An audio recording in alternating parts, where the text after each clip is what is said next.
Kailan lumabas si Michael Yang? Nung nagkaroon ng drug haul sa Pampanga. Doon pumasok si Michael Yang. Before that, wala namang actual ebidensya si Michael Yang eh. Now, may mga ebidensya against him, then we have to pin him down. I beg to disagree. Marami na mga chismis-chismis at ano. At tayo mga naririnig na involved si Michael Yang alalim sa drugs. Mr. Chair, we cannot act on mere chismis kasi hearsay yun, Mr. Oh, Chair. pero hindi ba kaya nyo inabsuelto si Michael Yang at saka si Alan Lim dahil malapit siya sa dating Pangulo na nag-appoint sa inyo bilang ano? Bilang, nako, sandali lang. Bilang ano? PIDEA Chief? No, Mr. Chair.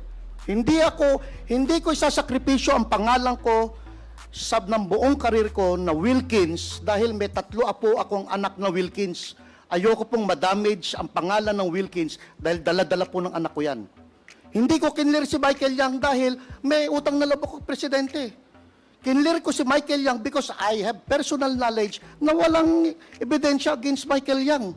So paano ko siya isasangkot kung wala akong ebidensya? It will never stand in court, Mr. Chair. Eh, paano nga po magkakaroon ng mag-i-stand in court? Eh, hindi nga po kayo nagsagawa ng ebidensya na maayos. Kung nagsagawa po kayo ng ebidensya na maayos, lalabas po yung pangalan niyan. Talagang aminin na po natin. Kaya po ninyo inabsuelto si Michael at si Alan Lim dahil may utang ng loob po kayo kay Presidente dahil in-appoint niya po kayong PIDEA. Wala po, Mr. Chair. No, I beg to disagree. Nakisinungaling Chair, po kayo. ang dapat Hindi, sandali lang po. Antayin niyo pong i-recognize kayo bago kayo magsalita.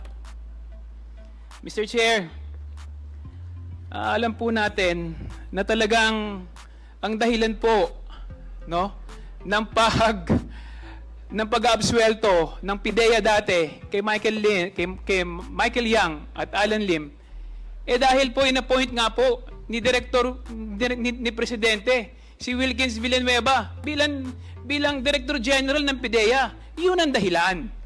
At kailangan magsabi ng totoo si Director General Wilkins na talagang katulad nga ng sinabi po natin kanina, mas magaling pang mag-imbestiga ang Quadcom kaysa sa PIDEA.